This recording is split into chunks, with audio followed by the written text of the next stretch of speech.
What up, bros? This is Kyle, bro, and we have some tragic news. So, my Pokemon Gold decided not to save after the last game, and I was like, what am I gonna do? How am I gonna make this work? What are we gonna do differently? So I was like, you know what?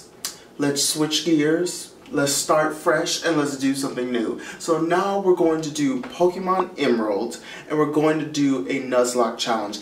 I have never done this in my life ever. So I had to get it all figured out and figure out what rules I did want to do and which ones I didn't. So this video is just going to be me going over all of the rules that I'm going to do when I'm doing my challenge. So the first rules are pretty basic and pretty universal as far as Nuzlocke challenge go. First rule, obviously, if any Pokemon faints, they are considered dead and must be released or permanently boxed in the PC. I think I'm probably going to do the boxing just because I want to see how many Pokemon I've gotten throughout the course of the game because I've never done this before. So I'm probably going to do that more than likely. If anyone dies, hopefully no one dies.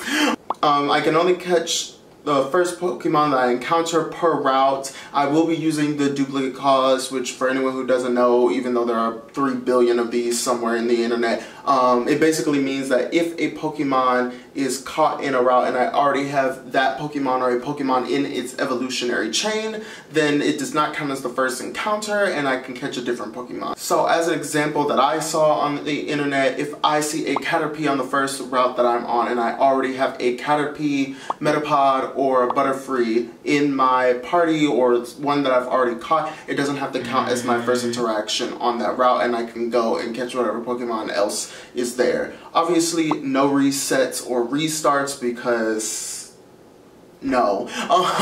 And the way I'm going to be filming this is going to be a lot shorter than the ones that I did before. I'm going to try to keep them 30 minutes or less so that way it's a little more digestible for y'all, easier for me to play through, and y'all can just see my timestamps when I start the game and when I end the game to see that I'm not restarting or resetting or doing anything outside of those rules. Rules that I decided that I want to abide by, naming all of your Pokemon. I do that anyway, so I feel like that just has to happen.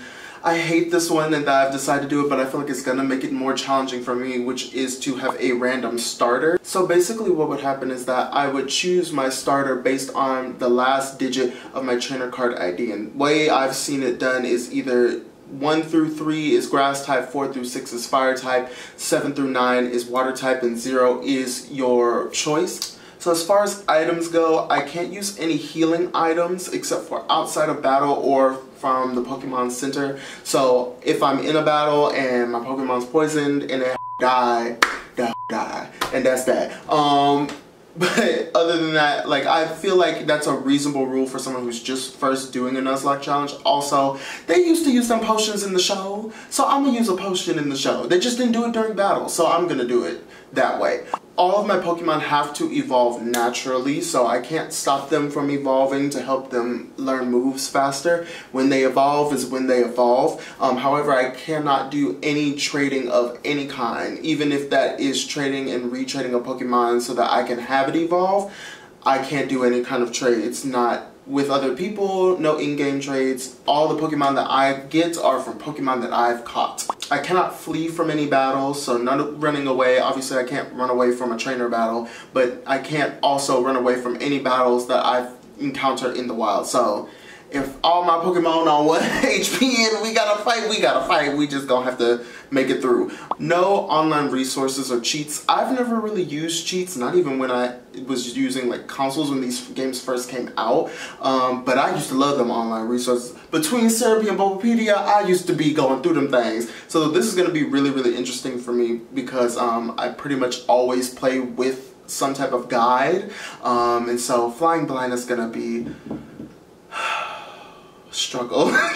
I can catch legendary Pokemon, but I cannot use them in battle or for progress in the game. I would like to catch legendary Pokemon just because I like to catch them, but I'm not going to use them for the purpose of trying to beat the game. It'll just be for my own satisfaction. If I don't catch it on the first try, I don't catch it like any other Pokemon encounter.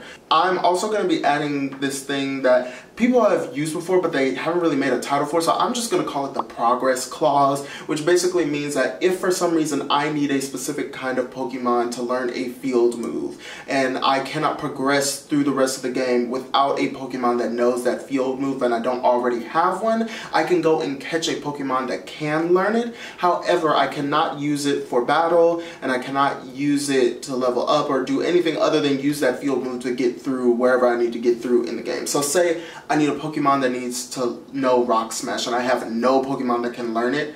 I can go catch a Pokemon somewhere that can learn it, teach it that move, and then that's the only reason I have that Pokemon and the only purpose. So I can't keep it for any longer than I need to use it. I put it back in the box when I'm not using it, and if I find a Pokemon that can use it later on, I have to release that Pokemon. And obviously, of course, the last and final most important rule, if you black out or white out, the game is over. You've lost the Nuzlocke.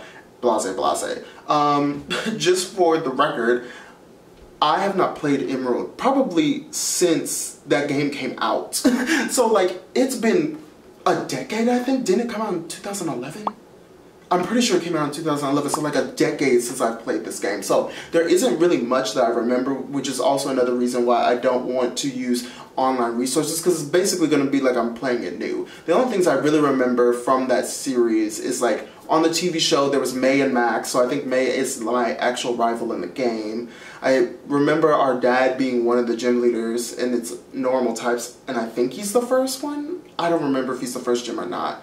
I know there's a fire type gym leader that's a female, and the only reason I remember that is because of some of the Pokemon that I do remember from that region, and the fact that there were hot springs in our city, which I thought was really cute. But other than that, I mean, other than like Pokemon that are from that region, for the most part, I don't really remember anything else. So it's gonna be pretty much like flying blind as if this is a new game. As close to it being a new game as I can get to any of these older Pokemon games. So that's why I'm gonna do it this way, and hopefully I survive. So now that y'all know all the rules and that I've made this video so that if I forget a rule, I can go back and look at this video and double check and make sure I'm not cheating or doing something outside of the rules, the next video is gonna be me starting my journey. So join me on my Pokemon adventure. Oh my gosh, oh my gosh.